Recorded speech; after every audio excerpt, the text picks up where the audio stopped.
नमस्कार दोस्तों, एक बार फिर से आप सभी का स्वागत है आपके अपने YouTube channel maths by Gajendra Singh पर। दोस्तों, अपना टॉपिक जो गुणोत्तर श्रेणी चल रहा था और इससे पहले अपन ने समांतर श्रेणी पढ़ा है। इन दोनों टॉपिकों से जो सवाल मेरे पास पहुंचे हैं कि जो डाउट थे, उन डाउट के जो है सॉल्यूशन मैं आज आपके लिए लेकर आया हूँ। कुछ सवाल है, उनमें से कुछ इम्पोर्टेंट भी है और कुछ जो आप सभी में से ही किसी ने पूछे हैं, उन सवालों के जो है जवाब आज अपन इस वीडियो में देख लेते हैं, जिससे आपको भी पता चल जाता है कि किस टाइप के सवाल है जो सोल्व करने हैं। और कंपटीशन में देखो, आप लोगों ने अगर तैयारी की है तो ये व्यर्थ नहीं जाएगी। इसका सीधा सा एग्जाम्पल है कि अगर आप सेकंड ग्रेड मैथ से तैयारी कर रहे हो तो देखो, समझने वाली बात यह है कि आपकी अगर मैथ्स मजबूत हो जाएगी तो अगर गवर्नमेंट जॉब लग जाती है सेकंड ग्रेड में, फर्स्ट ग्रेड में या थर्ड ग्रेड में, तो सबसे बेस्ट है। अगर नहीं लगती है, देखो प्लस और माइनस दोनों तरफ लेके चलना होता है, अगर नहीं लगती है तो भी आपको डरने की कोई ज़रूरत नहीं है।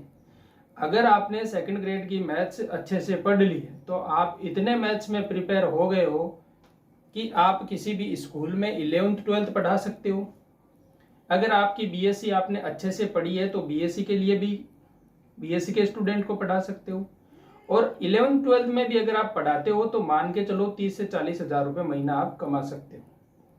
तो ये तो मान के चलो, अगर आपने ये क्लासें देखी है तो फायदा तो है ही है, कन्फर्म है। सेकंड ग्रेड में लग गए तो सबसे ज्यादा फायदा है। अगर उसमें नहीं लगते हो तो प्राइवेट सेक्टर में भी आप अच्छे से कमा सकते हो। एक स्कूल से 25-30 हजार मिल जाते हैं 2 से 3 घंटे के। 11th और 12th की क्लासें लेनी रहती है और 2 स्कूल अगर आप ज्वाइन कर लेते हो तो 30 से 40 हजार के समथिंग आप आसानी से ले सकते हो। तो ये तो बात है कि आपको पढ़ना स्टार्ट कर देना है। अभी एग्जाम नहीं है तो आप ये ना सोचें कि अभी एग्जाम नहीं है तो हम क्यों पढ़ें। वैकेंसी आएगी और जरूर आएगी। फर्स्ट ग्रेड, सेकंड ग्रेड और थर्ड ग्रेड तीनों वैकेंसी आएगी। तो आप लोग उस पर तो जरूर ध्यान दें कि पढ़ना ही पढ़ना है। अगर आप तैयारी करते हो तो जरूर ये सोच लें कि वैकेंसी से आपको मतलब नहीं है, कब आएगी कब नहीं आएगी, चाहे 4 महीने बाद आए या 1 साल बाद आए। अगर तैयारी स्टार्ट कर दी है तो ये फिक्स है कि अपने को तैयारी लगातार रखनी है, क्योंकि उससे अगर लगातार तैयारी रहेगी तो आप उन लोगों से आगे रहोगे। ये जायज सी बात है, आप उन लोगों से आगे रहोगे जो बाद में तैयारी स्टार्ट करेंगे।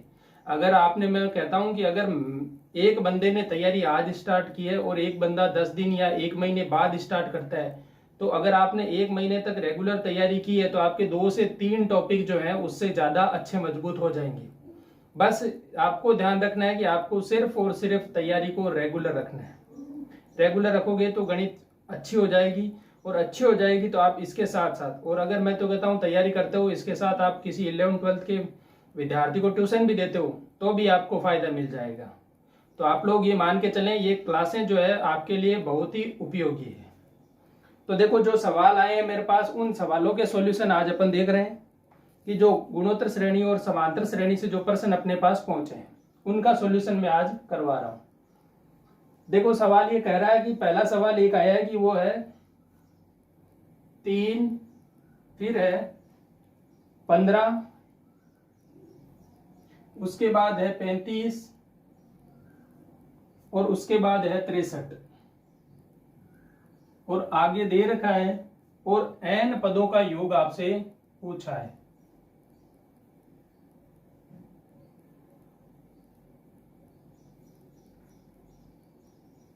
अब देखो, ये चीज तो आपने देखी कि सवाल में दे रखा है।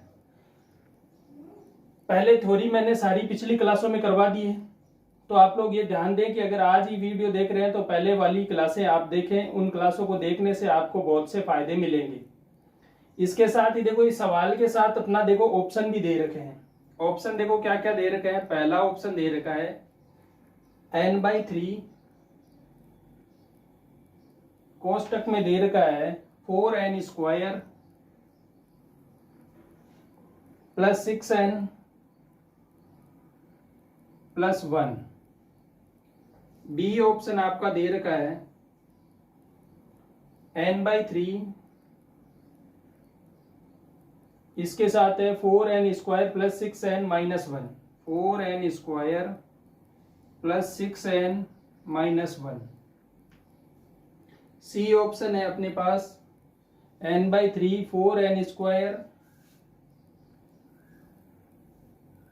4n² minus 6n minus 1। और इसके बाद है जो अगला ऑप्शन है वो है n/2 4n² plus 6n minus 1। देखो ये 4 ऑप्शन है और पूछा है इसका योग बताओ। मैंने इसका तरीका भी बताया है। देखो आप a निकाल सकते हो, इसका d निकाल सकते हो, a और d निकाल के भी हल कर सकते हो, लेकिन अपने को ऐसा नहीं करना है। अपने तो ऑप्शन टिक करना है कि कौन सा ऑप्शन सही है। अब बताओ कैसे करोगे? अपन करेंगे बाई ऑप्शन।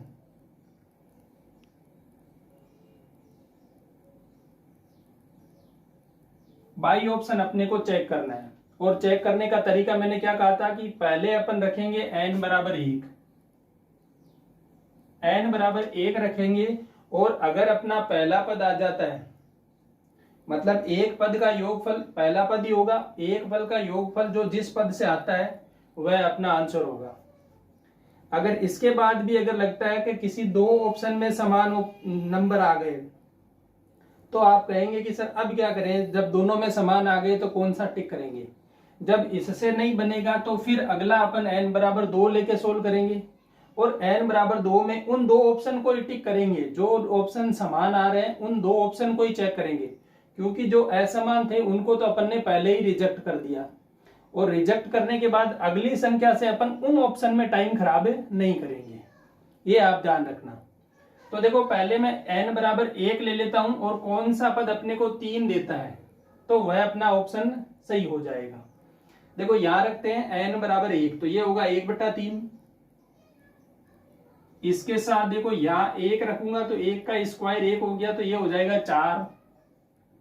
या 6 को 1 से गुणा करेंगे तो होगा 6, प्लस में आएगा 1।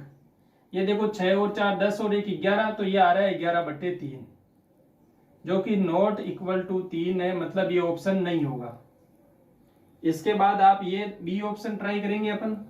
ये n बराबर 1 लेंगे तो 1/3, आगे देखेंगे 4n² मतलब 4 प्लस 6n का हो जाएगा 6 माइनस होगा 1। ये देखो 4 और 6 10 माइनस 1 9, 9/3, जो कि किसके बराबर है? 3 के बराबर है। मतलब अपना ये ऑप्शन होने की संभावना है। इस टाइप के सवाल हो तो अपने को एक बार चारों ऑप्शन चेक कर लेना है जल्दी से। स्पीड बढ़ाते हुए करेंगे। देखो ये n/3 तो 1/3 हो जाएगा। अब n की जगह 1 रखना है तो ये क्या आएगा? 4 माइनस 6 माइनस 1। देखो 4 में से 6 जाएगा, माइनस का 2 माइनस का 1, माइनस के 3 में से 3 का भाग देंगे तो मिलेगा माइनस का 1, जो कि नहीं होगा। अगली तरफ चलते हैं तो यहां से देखेंगे ये होगा 1/2। यहां से है 4 प्लस 6 प्लस 1, जो आ रहा है 11/2, वह भी नहीं होगा। तो एक ही ऑप्शन में 3 मिला है। देखो ये ऑप्शन हो गया राइट।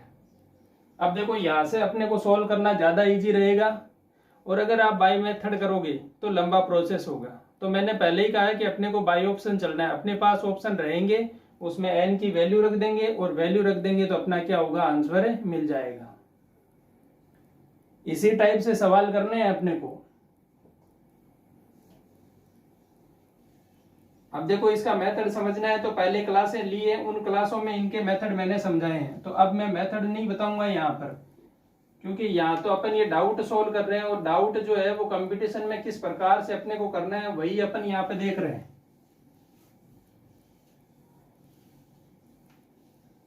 कि जल्दी से जल्दी सवाल कैसे बनेगा। अगले सवाल की चर्चा करते हैं। अगला सवाल कह रहा है कि 1 5 12 22 35। देखो सवाल ये है कि 1 + 5 + 12 1 5 12 22 और इसके बाद 35, और ऐसे चल रही है ये श्रेणी। n पदों का योग पूछा है, n पदों का योग आपको निकालना है।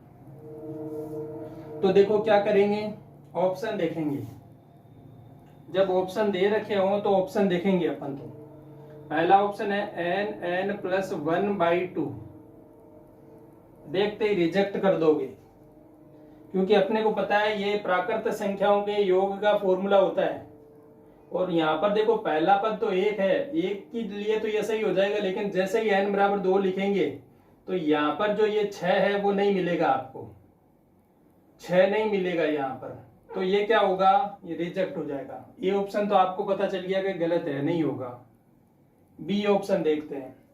बी ऑप्शन कह रहा है कि n+1 का होल स्क्वायर, इसके साथ ही बटे में दे रखा है 2। फिर सी ऑप्शन चेक करेंगे। सी ऑप्शन दे रखा है आपको n² n+1 का स्क्वायर, बटा दे रखा है क्या, इसके भी बटे में है 2। और डी ऑप्शन आपका दे रखा है n² n+1/2। अब देखो अपने को क्या करना है, n=1 रखेंगे और चेक करेंगे। देखो ये ऑप्शन आपने पहले ही रिजेक्ट कर दिया, क्योंकि ये प्राकृत संख्या ही नहीं है।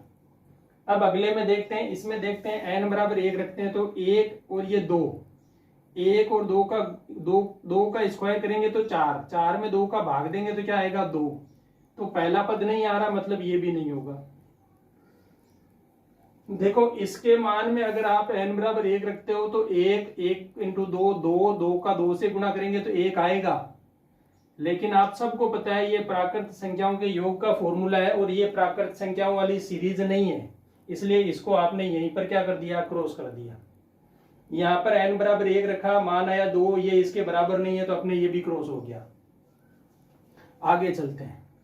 इसमें n=1, फिर ये 1 और 1 क्या होगा 2, 2 का करूंगा मैं स्क्वायर 4, और 4 का 2 से भाग दूंगा तो फिर से वही 2 आ रहा है, जो नहीं होगा। ठीक है, यहाँ चलते हैं। देखो 1 का करेंगे स्क्वायर, 1 और ये 1 2 हो जाएगा, 2 का भाग देंगे 2 में तो 2 का 2 में भाग जाएगा एक बार, जो कि 1 आ रहा है, मतलब डी ऑप्शन राइट हो गया। देखो n=1 रखने पर भी आपको 2 बार चेक नहीं करना पड़ा। उसका रीजन ये है कि आप लोगों को यह चीज पता थी। अब देखो इसके लिए क्या करना है, अगर किसी को यह चीज नहीं पता है कि ये प्राकृत संख्याओं का फॉर्मूला है योग का, तो उसको अब इन 2 ऑप्शन को तो चेक करना ही नहीं है, क्योंकि ये 2 तो बराबर आए ही नहीं अपने पहले पद के, तो इन 2 को तो यहीं पे छोड़ देना है। अब उसको क्या करना है, n=2 लेना है। जिसको पता नहीं है कि n+1/2 प्राकृत संख्याओं के योग का फॉर्मूला है, तो वह क्या करेगा, n=2 लेगा।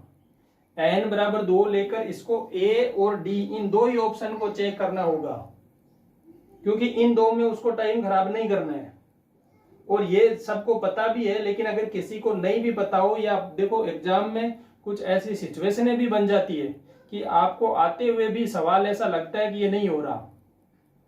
वो होता है कि अपन ज्यादा पेपर अपने ऊपर हावी हो जाता है तब, क्योंकि अपन ये सोचते हैं कि पेपर टफ आया है, और टफ के चक्कर में है जो सवाल अपने से बनने होते हैं वो भी सवाल नहीं बनते। तो अगर किसी के नहीं समझ में आया हो, उसको लगता हो कि ये फॉर्मूला नहीं समझ में आ रहा, तो अब वो अगली बार क्या करेगा, n=2 रखेगा। अब देखो इसमें 2 रखूंगा मैं, तो यहाँ पर होगा 2 × 3/2, 2 × 3/2, मतलब यहां से आ रहा है ये कितना 3, जबकि 2 पदों का योगफल कितना है 5 और 1 6 आना चाहिए, मतलब 3 आया है, 6 तो नहीं आया, मतलब ये ऑप्शन भी खत्म।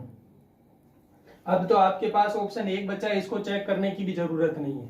लेकिन अगर फिर भी देखते हो तो देखो ये होगा, तो n=2 लूंगा तो 2 का स्क्वायर हो गया 4, और ये 2 + 1 कितना हो गया 3/2, 2 से 2 ये देखो 4 गया 2 बार, यहां से 3 दूनी 6, जो आपको इसका क्या मिल रहा है, 2 पदों का योगफल मिल रहा है।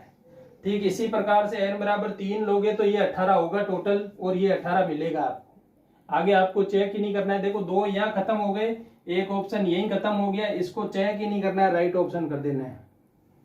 फिर टाइम खराब नहीं करना है कि मैं चेक करके देखूंगा सही होगा कि नहीं होगा, नहीं करना है ऐसा।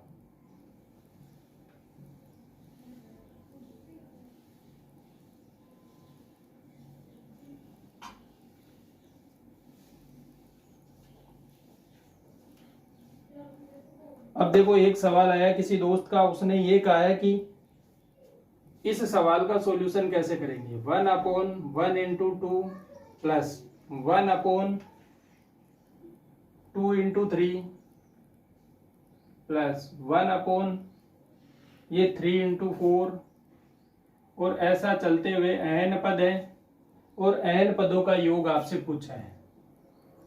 n पद का योग देखो भाई, अगर इसका सोल्व करना हो तो देखो इस प्रकार की सीरीज है, उसको अपने को तोड़ के लिखना होता है और तोड़ के लिखना होता है। इनका जो डिफरेंस है वो ऊपर लाना रहता है। अगर देखो यहाँ तो डिफरेंस एक है, एक पहले से ही है। अगर किसी संख्या का डिफरेंस 2 आएगा तो अपन ऊपर नीचे 2 से गुणा करेंगे, ऊपर वाला 2 तो सबके साथ भेज देंगे और नीचे वाला 2 बाहर 1/2 में पड़ा रहेगा। लेकिन यह भी अपने को नहीं करना है, अपने को तो सिर्फ ऑप्शन देखना है। ए ऑप्शन देखेंगे, ऑप्शन ए कह रहा है देखो 1/n+1। बी ऑप्शन क्या कह रहा है, बी ऑप्शन कह रहा है n/n+1। सी ऑप्शन आपका है, वो सी ऑप्शन ये है कि n-1/n+1 और डी ऑप्शन आपका कह रहा है कि इनमें से कोई नहीं है। देखो अपने को बाई ऑप्शन चेक करना है। बाई ऑप्शन जब आप चेक करोगे तो n की जगह 1 लिखेंगे और 1 लिखने के बाद अगर पहला पद मिलता है तो अपन देखेंगे। देखो यहां में n=1 लिखता हूं तो ये मुझे 1/2 मिल रहा है, जो हो सकता है। यहां में n=1 लिखता हूं तो ये भी 1/2 मिल रहा है, जो भी हो सकता है। यहां अपन n=1 लिखते हैं तो ये 0 हो रहा है, मतलब ये तो खत्म हो गया, यह ऑप्शन तो खत्म हो गया। इन दोनों में से या तो एक होगा, इनमें से नहीं होगा तो ये वाला क्या करेंगे, टिक कर देंगे। लेकिन देखो 1/2 मिल रहा है दोनों में, मतलब इन दोनों में से एक आपको मिल जाएगा। n=1 लेने पर एक ऑप्शन तो आपका गया। अब आपको लेना है n=2। n जब आप 2 लोगे तो देखो इन दोनों पदों का योगफल आना चाहिए। इन दोनों पदों का योगफल अपन बाहर निकाल लेते हैं, 1/2 और ये है 1/6। एलसीएम लेंगे 6, ये आएगा 3, ये आएगा 1। 4/6 का मतलब कितना, 2/3। मतलब वह ऑप्शन सही होगा जो 2/3 देगा। अब देखो यहाँ n=2 लिखो, ये n=2 लिखूंगा तो पहला ऑप्शन देगा 1/2 + 1 3, मतलब 1/3 आएगा। ये 2/3 के बराबर नहीं है, मतलब ये भी कैंसिल। अब दूसरा ऑप्शन चेक करते हैं, यहां पर n=2 लिखो, 2/2 और 1 3, 2/3 आ रहा है, मतलब बी ऑप्शन राइट हो जाएगा। तो ये ऑप्शन भी नहीं होगा। यहां से अपने पास आ गया बी ऑप्शन राइट है। n=2 रखने पर इसका मान 2/3 मिल गया, मतलब यह पूरी श्रेणी को संतुष्ट करेगा। n=3 लिखोगे तो तीसरा पद नहीं आएगा। देखो पदों का योगफल आपको ऑप्शन में दिया है, तो 3 पदों का योगफल निकालना है और वो 3 पदों का योगफल जो होगा वह आपको मिलेगा।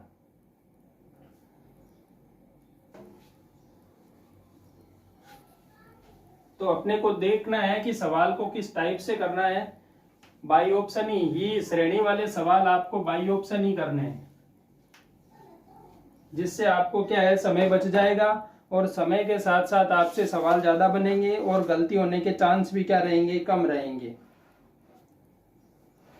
अब देखो एक कह रहा है कि P और Q, PQ और 3 है वो AP में है और उसके पद भी दे रखे हैं क्रमशः पहला, तीसरा और 5वां पद है। सार्व अंतर D है। यदि PQ न्यूनतम हो तो D का मान ज्ञात करो।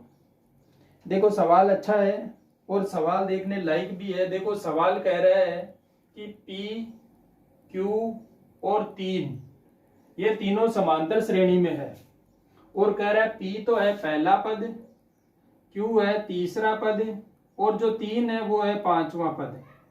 ये दे रखा है कि ये पहला पद है, तीसरा पद है और 5वां पद है।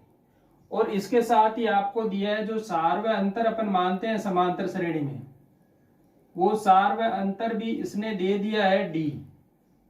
वो कह रहा है सार्व अंतर भी है D। तो PQ अगर न्यूनतम है, वो कह रहा है PQ न्यूनतम है तो डी का मान बताओ। इस टाइप का सवाल बनने की ज्यादा चांसेस है। और ये सवाल देखो बहुत अच्छा सवाल है। सवाल इसलिए अच्छा है कि इसमें आपको बाई ऑप्शन भी आप ट्राई नहीं कर सकते। ये ऐसा सवाल है जिसमें आप बाई ऑप्शन ट्राई नहीं कर सकते। देखो ऑप्शन में लिख देता हूं। ए ऑप्शन कह रहा है कि डी का मान 1 है। बी ऑप्शन कह रहा है कि डी का मान है वो 3/8 है। सी ऑप्शन कह रहा है कि इसका मान 9/8 है। और डी ऑप्शन कह रहा है आपका कि इसका मान है वो 9/4 है। अब बताओ डी के मान से कैसे निकालोगे। देखो अपने को क्या करना है, पहले जो दे रखा है उसको लेते हुए चलना है। श्रेणी का पहला पद है वो क्या होता है ए, और उसका मान है अपने पास पी। श्रेणी का तीसरा पद क्या होता है a + 2d, और इसका मान है q। और जो पांचवा पद होता है वो होता है a + 4d, और उसका मान दे रखा है 3। ये 3 मान आपको दे रखे हैं।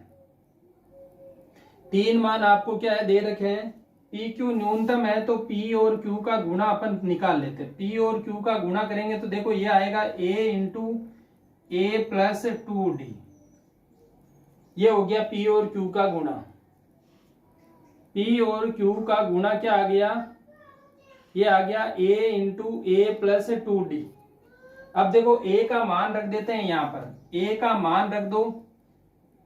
a का मान रखेंगे तो a का मान क्या मिलेगा, यहां से देखो a का मान लिख देंगे अगली समीकरण से, तो ये हो जाएगा a = 3 - 4d। तो यहां कर देते हैं ये 3 - 4d। इसके साथ ये आ जाएगा a का मान हो जाएगा 3 - 4d, और इसके साथ में है 2d। अब देखो इसको सॉल्व करेंगे, ये तो हो जाएगा 3 - 4d, और यहां देखेंगे तो ये हो जाएगा 3 - 2d। ये देखो हो गया, ये है p और q। अब p q तो देखो ये आ गया क्या 3 - 4d और 3 - 2d। इनका कर दो, देखो गुणा करेंगे, इनको गुणा करेंगे। देखो 3 का 3 से गुणा आएगा 9, 3 का 3 से गुणा आएगा 9, फिर आएगा देखो 3 का गुणा -2d से तो -6d, फिर -4d 3 से गुणा होगा तो -12d, और यहाँ पर देखो ये माइनस माइनस हो जाएगा प्लस, और 4 दूनी 8d² हो जाएगा। ये मान मिलेगा p और q का गुणा। अब देखो p और q के गुणा को अपन देखते हैं तो ये हो जाएगा 8d² -12 और 6 18d, प्लस में हो गया 9। ये एक द्विघात समीकरण बन गई है। ये क्या बन गई, द्विघात समीकरण। और ये कह रहा है कि p और q न्यूनतम हो। देखो इसको अगर अपन x मान लेते हैं, p और q का गुणा है, इसको x मान लेते हैं। किसी भी समीकरण को अगर अपन न्यूनतम या अधिकतम की बात करते हैं तो न्यूनतम वह कब होगी, जब उसका अवकलन क्या होगा, 0 हो जाएगा। तो इस समीकरण का अपन d के सापेक्ष अवकलन कर देते हैं और उसको कर देते हैं 0।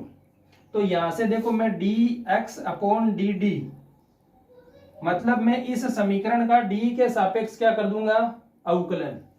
तो यहां से देखो ये मिलेगा, x² का अवकलन क्या होता है 2x, तो यहां से d² का हो जाएगा 2, तो 8 × ये हो जाएगा 2d, माइनस हो जाएगा d का, तो x d 1 हो जाएगा तो ये हो जाएगा 18। इसको करना है 0 के बराबर, तो ये देखो 16d - 18 बराबर हो गया 0। यहां से d बराबर आएगा 18/16, 2 से देंगे भाग तो ये आएगा 9/8।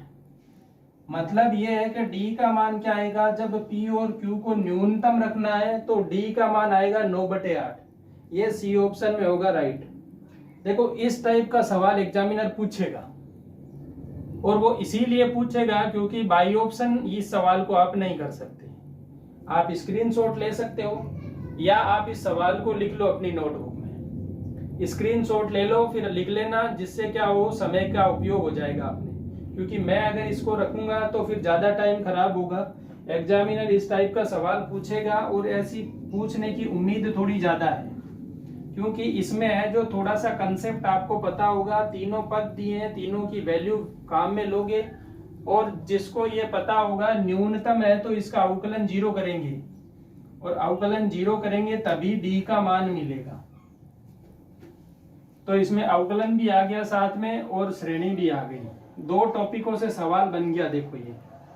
और ऐसे सवाल ज्यादा पूछे जाते हैं जिनमें 2 या 3 टॉपिक को पूछा जाता है।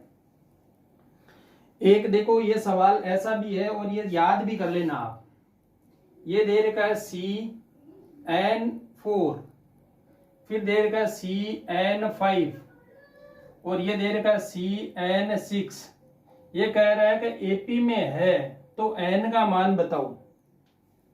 ये एपी में है तो n का मान बताओ। देखो इसका मतलब होता है NC4, ये हो गया NC5, ये है NC6। देखो इस फॉर्मेट में भी मिल सकता है और इस फॉर्मेट में भी मिल सकता है। सवाल पूछा गया है ये कि इसका मान बताओ, तो n की वैल्यू आपको निकालनी है। हमेशा ध्यान रखना ये एपी में जब भी होगा जब n का मान या तो होगा 7 या होगा 7 का गुणज। अगर इस टाइप का n का मान है तो ही ये एपी में होंगे। तो हमें याद कर लेना है ये तो कि अगर ये एपी में है तो इसका मान या तो होगा 7 या होगा 7 का गुणज, तो ये क्या होगा, ये जो है वो श्रेणी एपी में होगी।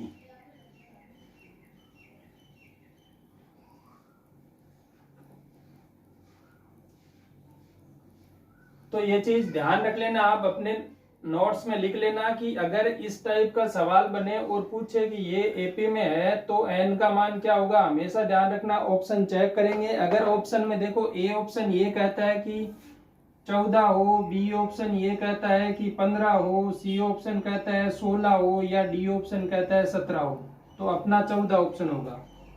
ठीक इसी प्रकार से ए ऑप्शन कह देता है कि 5, बी ऑप्शन कह देता है 6, सी ऑप्शन कह देता है 7 और डी ऑप्शन कह देता है 9, तो अपना ऑप्शन सी होगा 7 वाला। देखो सवाल एक है, ऑप्शन चेंज हो गए। इसी प्रकार से ए ऑप्शन कह देता है 21, बी कह देता है 22, टी कह देता है 23 और डी कह देता है 24, तो ऑप्शन राइट होगा 21 वाला। हमेशा ध्यान रखना n का मान 7 या 7 का गुणज होगा। तो देखो 7 या 7 का गुणज, ये 7 का 2 बार गुणा, ये खुद 7, ये 7 का 3 बार गुणा। तो इस टाइप के सवाल है वो। देखो ये तो अगर ये आपको याद रहेगा तो ये आप कर पाओगे, सोल्व करने बैठोगे तो नहीं होगा आपसे। तो इस टाइप के सवाल हैं वो देखो आपको प्लस में मिल सकते हैं, क्योंकि ये सवाल अगर आपको पता है n बराबर 7 तो देखते ही टिक किया आंसर आ गया, और नहीं पता है तो ये सवाल है वो आपसे नहीं होगा। टाइम लगेगा ज्यादा, और टाइम ज्यादा लगेगा तो फिर आप या तो इसको करोगे तो पीछे के 3 सवाल और छूटेंगे। तो ये चीज आपको याद रख लेनी है कि ये क्या होगा, सीधा का सीधा याद रख लेना कि n बराबर 7 या 7 का गुणज होगा। अगला सवाल क्या कह रहा है, देखो ये कह रहा है कि एक सवाल है और वो कह रहा है कि एस के किसी समांतर श्रेणी के k पदों का योगफल है। एस के है वो किसी k पदों का योगफल है, और S30 upon S20 minus S10 इसका मान आपसे पूछा है।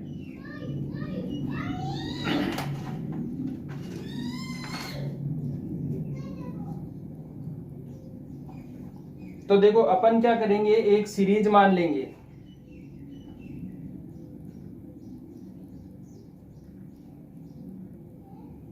देखो सवाल कह रहा है कि एक जो है एस के, ये के पदों का योग है। के पदों का योग है और आपको निकालना है S30 बटा S20 माइनस S10, ये आपसे पूछा है और इसकी वैल्यू आपको है वो निकालनी है। अब देखो इस सवाल को कैसे करेंगे, ऑप्शन जो है वो भी दे रखे हैं आपको। ऑप्शन में कह रहा है कि ऑप्शन है वो 1 2 3 4 है। 1, बी का मान 2, सी का मान 3 और डी का मान है 4। अब देखो उसने कोई श्रेणी आपको नहीं दी है, उसने कहा है कि कोई श्रेणी है उसके के पदों का योगफल एस के से निकालना है। मतलब उस श्रेणी के 30 पदों का योगफल बटा उसी श्रेणी के 20 पदों का योगफल माइनस उसी श्रेणी के 10 पदों का योगफल। अब देखो इस सवाल को करने के लिए बाई ऑप्शन आप करेंगे, ज्यादा मेथड सही रहेगा, क्योंकि अगर आपने किया है ये देखो S30 लगाओगे, AND में फॉर्म लगाओगे तो लंबा हो जाएगा। अपन क्या करेंगे, एक सीरीज मान लेते हैं। मैं मान लेता हूं 1 2 3 4 5 ऐसी सीरीज है। इसके 30 पदों का योगफल अपन आसानी से निकाल सकते हैं, और 20 का 10 का सब योग निकाल सकते हो। अपने को वही सीरीज माननी है जो अपने लिए आसान हो। S30 का मान देखो ये होता है n+1/2, तो मैं मान लूंगा 30 इंटू 31/2 आ जाएगा, बट्टा यहाँ पर 20 के लिए 20 इंटू 21/2 माइनस 10 इंटू 11/2। अब देखो ये 2 कॉमन आएगा, ये 2 से 2 कैंसिल हो जाएंगे। जो आपका आंसर बनेगा वो हो जाएगा 30 इंटू 31 बटा यहाँ पर आएगा 10, 20 इंटू 21 माइनस 10 इंटू 11। देखो यहां से फिर से 10 ले सकते हो बाहर, दोनों में से 10 कॉमन आएंगे, 10 बाहर लोगे। देखो ये क्या हो जाएगा, ऊपर तो है 30 इंटू 31 बटा 10 बाहर आ गया, यहां से तो बचेगा 2, ये हो गया 21, 21 का 2 से गुणा 42 माइनस यहां से बचेगा सिर्फ 11। देखो इस 10 के 0 से 0 कैंसिल हो जाएगा, 30 का भाग 30 में 10 का भाग देंगे।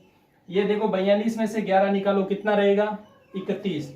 इस 31 से ये 31 कैंसिल हो जाएगा। मतलब फाइनली जो आपको आंसर मिलेगा वो आंसर आएगा 3, और यही आंसर सभी श्रेणी के लिए लगेगा, तो ये हो गया 3। सीधा रट सकते हो, रटना चाहो तो ये मान रट लेना, भले ही किसी भी श्रेणी का हो, S30 बटा S20 माइनस S10। लेकिन अपने को क्यों रटना है, जब अपने पास ये श्रेणी पड़ी है और किसी का मान पूछे 30 की जगह 40 का पूछे तो भी अपन निकालेंगे। तो ये सीरीज मान लेनी है और सीरीज मान के सवाल को सोल्व कर लेंगे, ठीक है।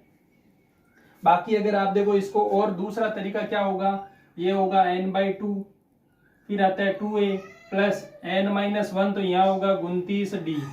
ठीक इसी प्रकार से यहाँ पर आएगा n/2, फिर होगा 2a plus 19d minus n/2, फिर आएगा 2a प्लस 10 की जगह 9d।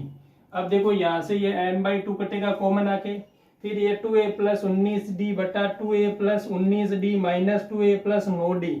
इनको करना होगा सोल्व, इनको सोल्व करके फिर क्या करोगे, इसका अनुपात निकालोगे। अब वो सोल्व करोगे तो भी वही मान मिलेगा आपको, तो भी क्या मिलेगा, वही मान मिलेगा। तो आपको क्या करना है, ध्यान दे लेना है कि इसका मान क्या आएगा, इसका मान 3 ही आएगा, क्योंकि n की जगह आप क्या रखोगे, फिर 30 पदों का योगफल लेना है तो n की जगह 30 आएगा। ये देखो n/2 कटेगा नहीं भाई, ये n/2 नहीं कटेगा, यहाँ पर n की जगह 30 आएगा, यहाँ पर n की जगह 20 आएगा, यहाँ पर n की जगह 10 आएगा, क्योंकि n का मान तो अलग अलग है। तो 30, 10 और ये 20, देखो ये आ गए, तो इनको अब देखो आप वापस सोल्व करना पड़ेगा। ये 2 तो कॉमन आके कट जाएगा, ये 10 20 को कॉमन 10 लेंगे, फिर वही सोल्व करेंगे। इससे अच्छा अपने पास यहाँ पर a और d में कैलकुलेशन रहेगी, और यहाँ पर अपने पास कोई a d नहीं है, सीधी गणित की संख्याएं और संख्याओं को कैलकुलेशन अपन आसानी से कर सकते हैं। तो इस सवाल को अपन सीरीज मान के करेंगे।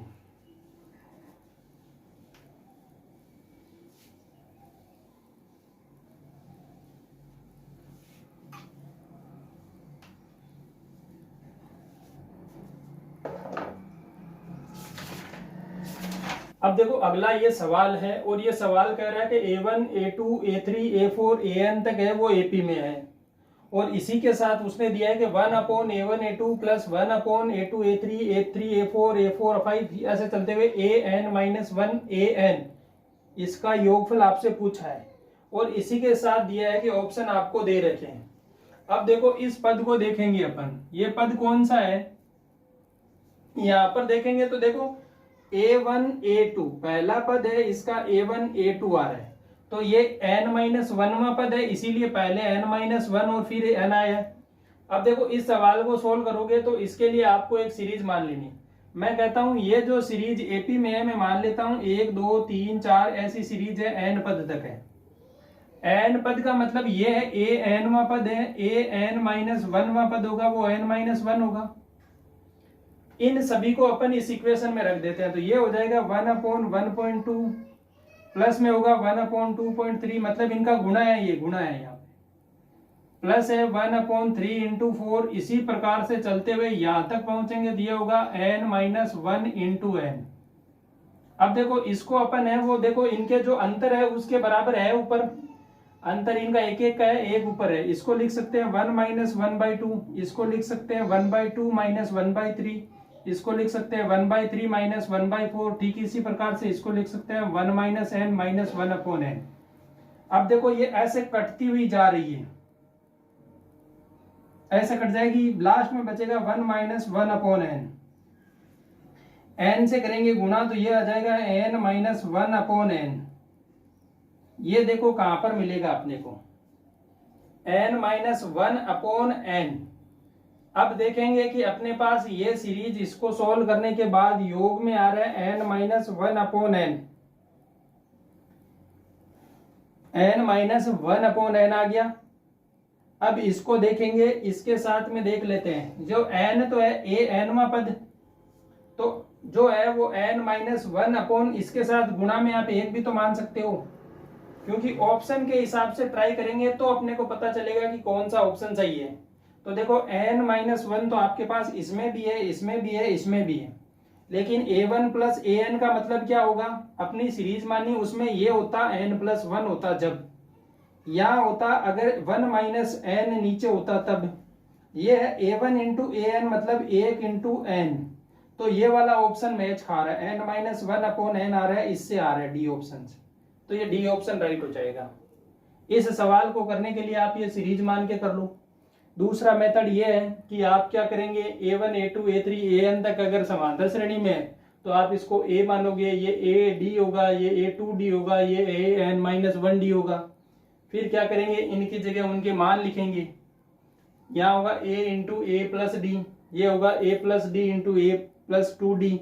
फिर इसको क्या करेंगे, वापस a जो आगे लेंगे, फिर उनमें से जो d वाले पद है उनको सोल्व करेंगे, और ये लंबा प्रोसेस होता चला जाएगा। इससे अच्छा है कि ये बोला है समांतर श्रेणी में, तो अपन ने समांतर श्रेणी मान ली, इनके जो मान दिए थे वो इस श्रेणी से लिख दिए। अब जो अपने पास आंसर आया उसको देख लिया कौन से आंसर से मैच कर रहा है, और जो आंसर से मैच कर रहा है वही अपना क्या हो गया, राइट आंसर हो गया।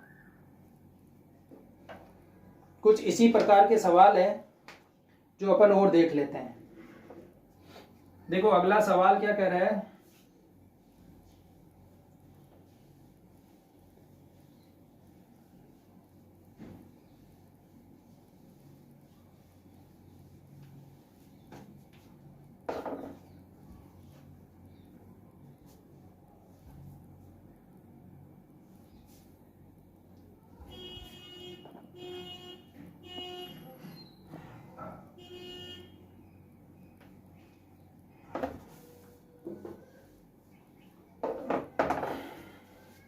अगला सवाल है कि a1 a2 a3 1 × 50 तक कोई समांतर श्रेणी में इस प्रकार है कि, इस टाइप का सवाल देखो पहले अपन ने भी देखा है एक, और ये एक और सवाल आया है, ये कह रहा है कि एक समांतर श्रेणी में गुण 50 पद इस प्रकार है कि अगर आप समीशन ऑफ k = 0 से k 12 तक चलते हो, और a⁴k + 1, a⁴k + 1 है, वो कितना है, 416 है। एक बात तो ये दी है इसने, एक बात उसने ये कहा है कि a9 + 43, इसका मान 66 दिया है, a9 + 43 इसका मान 66 दिया है। और उसने एक चीज कही है कि a1 का स्क्वायर + a2 का स्क्वायर, ऐसे करते हुए a17 का स्क्वायर तक की बात पूछी है उसने। ऐसे चलते हैं और a17 उसका स्क्वायर वो है 140 m के बराबर, और आपसे पूछा है कि m का मान क्या है। ये तो है सवाल। अब देखो सवाल के अकॉर्डिंग अपन चलते हैं, पहली स्टेप उठाते हैं। पहली स्टेप में कह रहा है k = 0 से लेकर 12 तक चलना है, k = 0 से लेकर 12 तक चलना है अपने को, और उसका मान देखेंगे। देखो पहले लेते हैं k = 0, तो ये आएगा a1 के बराबर 1 लेंगे तो 4 और 1 5 आएगा, तो ये आएगा क्या A5। फिर अगला पद क्या आएगा, अगर 2 लेंगे तो 4 दूनी 8 और 1 9, तो ये आएगा 9। अगला आएगा 4 तिया 12 और 1 13। ठीक इसी प्रकार से चलेंगे तो लास्ट पद जो है वो A 12 चौके 48 और 1 49। इन सब का योग कितना है 416 है। अब देखो इस टाइप के सवाल में अपन ने देखा था किसी श्रेणी के पहले पद और लास्ट पद का गुणा उसके आगे और पीछे के पदों के समान अंतर पर अगर पद है तो उनका योग क्या होगा, बराबर होगा। ठीक है, तो ए देखो यहां पर जो आएगा अगला, यहां पर जो पद है वो क्या होगा A45 होगा। फिर यहां वो जो पद आएगा वो आएगा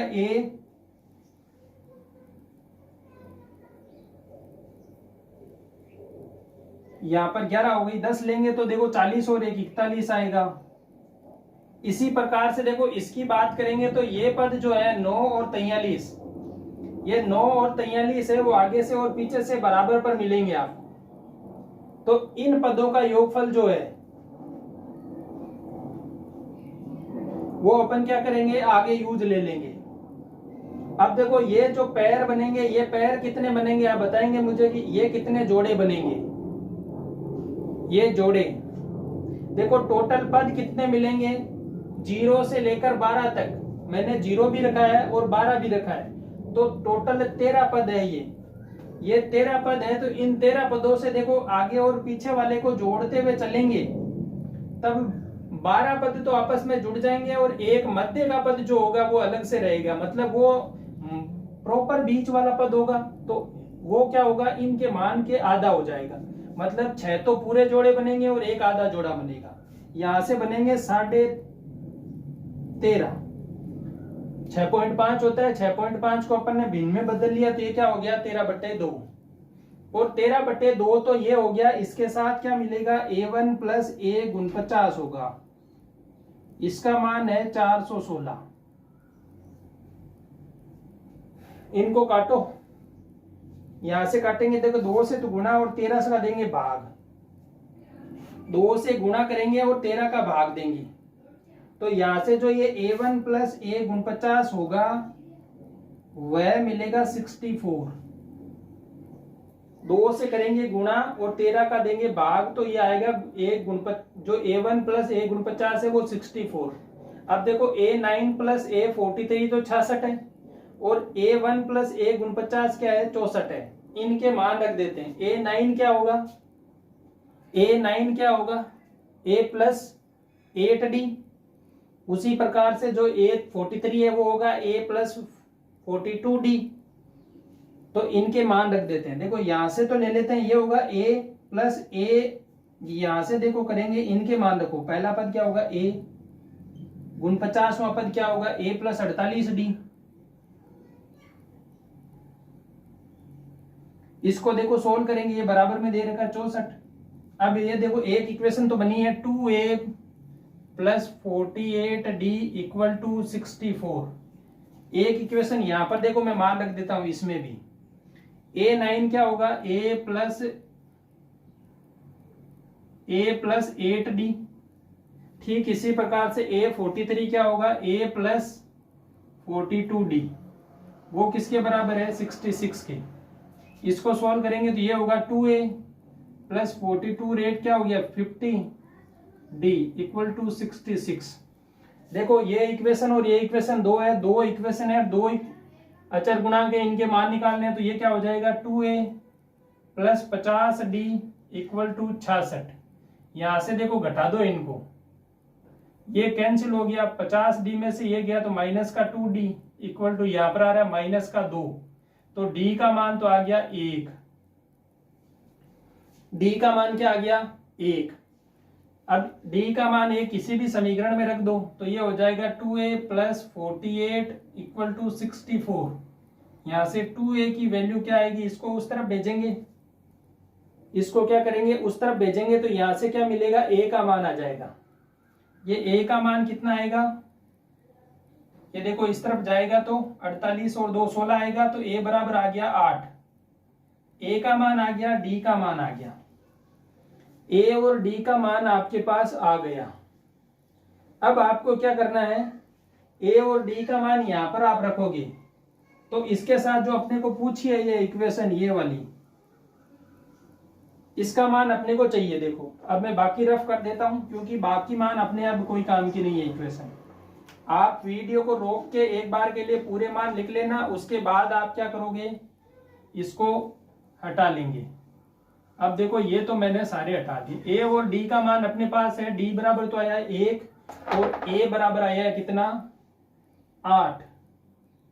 अब मैं देखो यहां पर रखूंगा मान, यहां पर ए और डी के अपन मान रखेंगे, तो देखो पहला पद है उसका स्क्वायर, ए का मान 8 है तो 8 का स्क्वायर। इसी प्रकार से ये डी, ए प्लस डी होगा तो ये 9 का स्क्वायर, ऐसे ही 10 का स्क्वायर, ऐसे चलते हुए जो 16वां पद होगा तो वो क्या होगा, ए प्लस 16 डी 17वां पद है वो, और 16 और 8 कितने होते हैं 24, तो ये हो गया 24 का स्क्वायर। इसका स्क्वायर है वो किसके बराबर है, 140 एम के बराबर है। तो यहां से अपन निकाल सकते हैं, देखो 24, पहले क्या करेंगे इसका निकालने के लिए वर्ग संख्याएं हैं उनका अगर योग निकालना हो तो फॉर्मूला कौन सा होता है, n+1 2n+1/6। तो इसका कैसे निकालेंगे, देखो पहले तो निकालेंगे पूरी 24 का, 1 से 24 तक का निकालेंगे, फिर 1 से 7 तक का क्या करेंगे, माइनस कर देंगे। तो देखो पहले मैं 1 से 24 तक का लगा देता हूं, फिर 1 से 7। फॉर्मूला होता है n+1 2n+1/6। पहले मैं 24 पदों का योगफल निकालता हूं, उसमें से 7 पदों का योगफल अपन माइनस कर देंगे, तो जो वैल्यू आएगी वो 140 एम के बराबर आएगी। तो देखो यहां पर देखो 24 एन की वैल्यू लेते हैं 24, तो 24 × 25, फिर गुणा में आएगा कितना होगा, 24 से गुणा करेंगे तो 48 और 1 49/6। ठीक इसी प्रकार से n की वैल्यू 7 लेके घटा देंगे तो वो होगा 7 × 8, फिर 7 दूनी 14 और 1 15/6। इसको करेंगे सोल्व, इसको करेंगे सोल्व। देखो ये होगी, देखो कितनी, 4900 - 140। इनको सोल्व करने पर आएगा 4900 - 140। तो अकॉर्डिंग टू क्वेश्चन देखो ये कितना हो रहा है, ये तो हो जाएगा 4760। और सवाल में क्या कहा है कि ये है 140 एम के बराबर। तो यहां से देखो इसको काटेंगे, ये 0 से 0 ये कटेगा, इसका एम का मान आएगा 34। मतलब ये है कि अपने को इस सवाल में थोड़ी सी देखो कैलकुलेशन बढ़ेगी। इस टाइप का सवाल है और इसमें दिया है कि ये मान 416 है, ये मान 66 है और ये मान 140 है। मैं अपने से पूरी वैल्यू नहीं पूछी है, उसने कहा कि ये 140 का कुछ गुणांक है और उस गुणांक का मान आपसे पूछा है कि m की वैल्यू क्या है, तो m का मान है वो 34 होगा। अगर इसकी पूरी वैल्यू पूछी जाती तो वह 4760 अपन लिख देते, लेकिन एग्जामिनर ने कहा कि ये 140 के कुछ गुणा में है और उस गुणा की वैल्यू निकालो, तो अपन ने निकाल लिया कि वो गुणा है वो 34 है। ए और डी का मान निकालना है पहले, और उसके बाद जो इक्वेशन दी है उसमें मान रख देंगे और अपनी क्या है आंसर ले लेंगे। तो देखो गुणोत्तर श्रेणी और समांतर श्रेणी से कुछ सवाल बने थे, उन सवालों को मैंने यहाँ पे डिस्कस किया है। जो भी सवाल ये आपसे पूछे गए हैं, इन सवालों का सॉल्यूशन मैंने एक वीडियो में पूरा करवा दिया, जिससे ये हो कि जिन्होंने पूछा है उनके लिए भी उपयोगी होगा, और जिन्होंने नहीं पूछा है फिर भी उनके लिए ये पहुंच जाएगा कि कुछ ऐसे सवाल भी थे। तो आप लोगों ने अभी तक हमारे चैनल को सब्सक्राइब नहीं किया है तो प्लीज चैनल को सब्सक्राइब कर लीजिए, अपने दोस्तों के साथ वीडियो को जरूर शेयर कर दीजिएगा। धन्यवाद।